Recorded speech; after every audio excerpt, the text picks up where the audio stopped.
Bet tā kā jūs redzējāt, kāda ir šī informācija, tā paņemsim kaut kādu citu atvaļinājumu, kāds man te ir. Paņemsim mācību atvaļinājumu. Ja, ir apmaksāts mācību atvaļinājums izdrukāt. Mācību atvaļinājumi ir arī 3 veidu. Ir apmaksāts parasts mācību, mācību diplomdarbu izstrādēji un valsts pārbaudījumu kārtošanai. Ja. Mēs atveram šo veidni, ja mēs saprotam, ka mums ir vajadzīga tur kaut kāda cita informācija. Piemēram,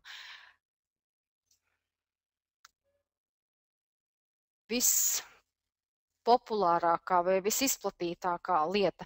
Mums ir vajadzīgs drukāt nevis uz baltas lapas ar uzņēmumu rekvizītiem, bet mums ir smuks uzņēmumu veidlaps un mēs gribam drukāt uz uzņēmumu veidlapām. Tad, lai drukātu uz uzņēmumu veidlapām, šī veidlapa ir nedaudz jāpārveido. Tāpat es pieņemu, ka varbūt šī informācija, kad jūs negribat rakstīt tur darba likuma pantu un daļu, varbūt jūs gribat vēl kaut kādu informāciju pierakstīt. Ja tas ir vienreizēji tā, kad jūs šai maigai vējai gribat kaut ko pierakstīt, tad jūs saglabājat kā Word dokumentu, veiciet labojumus un drukājiet. Savukārt, ja jūs saprotat, ka šajā rīkojumā mums visiem darbiniekiem vajadzēs kaut ko pierakstīt, vēl kaut kādu informāciju, tad ir jālabo pati veidne. Pati veidne, pašu veidni var izlabot dokumentu noformēšanā. Un dokumentu noformēšana, kā es teicu, arī ir drusciņi mainījusies. Tātad dokumentu noformējums. Izstāstīšu sākumā par tām veidnēm un tālāk, kā jau jūs redzat, tas noformējuma loks arī drusciņi mainījies, bet, atradīsim rīkojumu, kuru mēs labosim ikgadēji. Ja? Jo šeit ir pilnīgi visi tie rīkojumi, kur ir veidnes. Tātad mums ir rīkojums par atvaļinājumu piešķiršanu pēc 149. panta un 150. panta. 150. pants, tas ir nepilns atvaļinājuma laiks, un mēs gribam izveidot veidni, lai mēs varam izdrukāt uz savām veidlapām, un lai mums nav tātad šīs veidnes galvas, sauksim tā. Ko var izdarīt? Te ir pogas, un ar šīm pogām, ja jūs strādājat ar atskaišu krātu un ar finanšu atskaišu veidošanu ar sanīsnēm, jums ir pazīstams. Ar šo veidni var atvērt dokumenta veidni. Tātad mēs varam atvērt un apskatīties, kāds te ir ierakstīts. Un vai tā informācija, kas tur ir ierakstīta, mūs apmierina. Tātad mazliet pacietības. Un tiek atvērta veidne rediģēšanas veidā, teiksim tā, jau tādā pazīstamā Word formātā ar dažādiem visādiem mistiskiem laukiem, sarkaniem vārdiem un kaut kādiem nesaprotamiem tekstiem. Un tagad izstāstīšu, varbūt tas tāds drusciņi haotiski, bet man tā liekas, ka tas ir tā, ja nospiedīsiet, kas notiks. Ja? Šī ir tā vieta, kur jūs varat labot veidni. Tas, kas ir ar sarkano, tas nozīmē, ka tā ir kaut kāda informācijas sākums vai informācijas beigas, kas tiek ievietota šajā veidlapā no kaut kā, kas jumī atrodas. Kā es teicu, šī veidne tiek veidota programmā.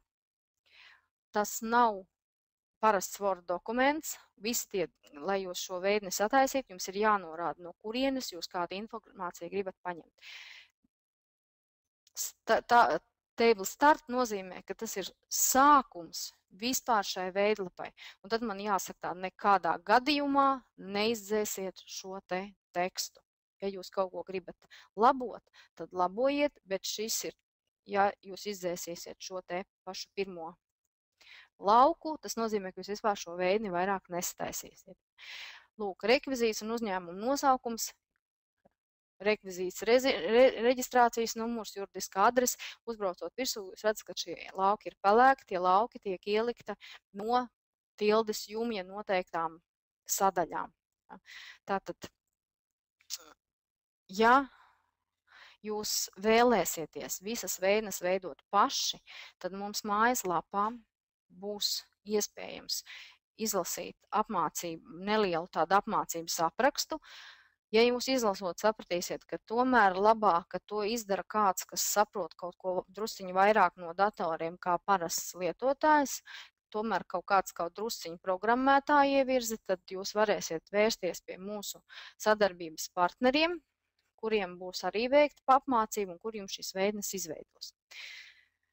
Ko jūs varat darīt pilnīgi noteikti? Pilnīgi noteikti jūs varat šeit ierakstīt kaut kādu savu informāciju, neaizskarot šos te lauku. Ja, tur, kur būs tādas te pēdiņas un uzbraucot virsū lauks ir pelēks, tas nozīmē, ka tas lauks tiek paņemts no kaut kādiem datiem jumī. Tātad amats, vārds, uzvārds, pamatojoties darbu likuma 150. pantu, piešķirt dienu skaits tiek aprēķināts kalendārās dienas ilgu ikgadējo atvaļinājumu. Pieņemsim, ka mēs gribam te ierakstīt ilgu daļu no ikgadēja atvaļinājuma, ja, tad šo te tekstu jūs varat labot. Parādīšu, kā jūs varēsiet izlabot, jo šādi atverot sistēmas veidni, jūs labot neko nevarat. Jūs zinat, ka sistēmas atskaites labot nevar. Ja.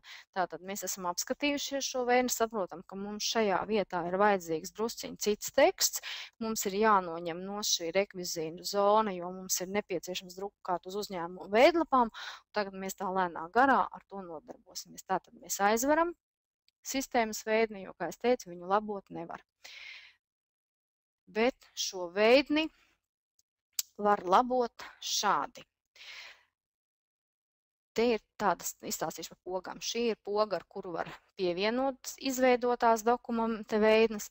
Ar šo pogu var labot dokumenta veidnes informāciju. Tātad uzspiežot, mēs varam izlasīt, ka tas ir rīkojums par atvaļinājumu, kurš viņu ir izveidojis, kas ir izveidojis, kādas ir piezīmes. Ja?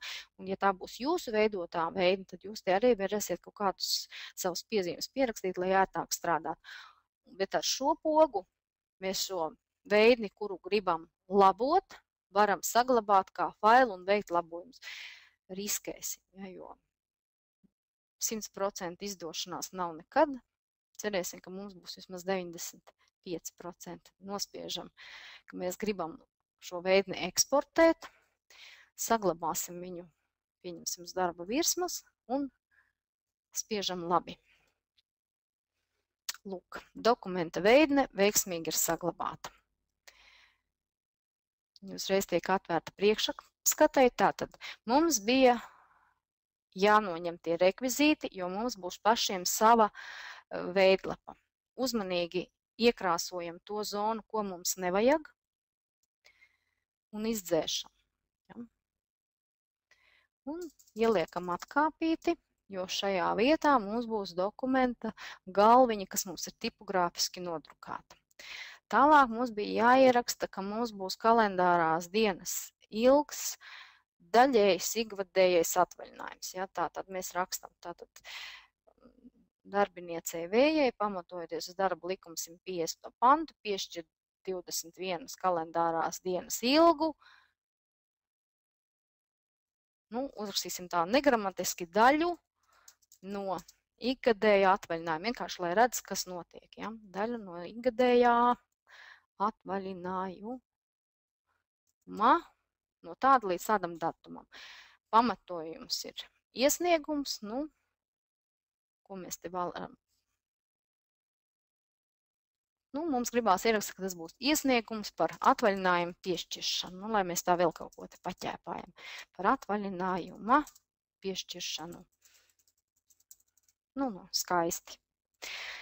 Un spiežam pogu saglabāt. Un ceram, ka visa informācija mums tiks saglabāta un varēsim mierīgi darboties tā. Tas viss mums ir noticis.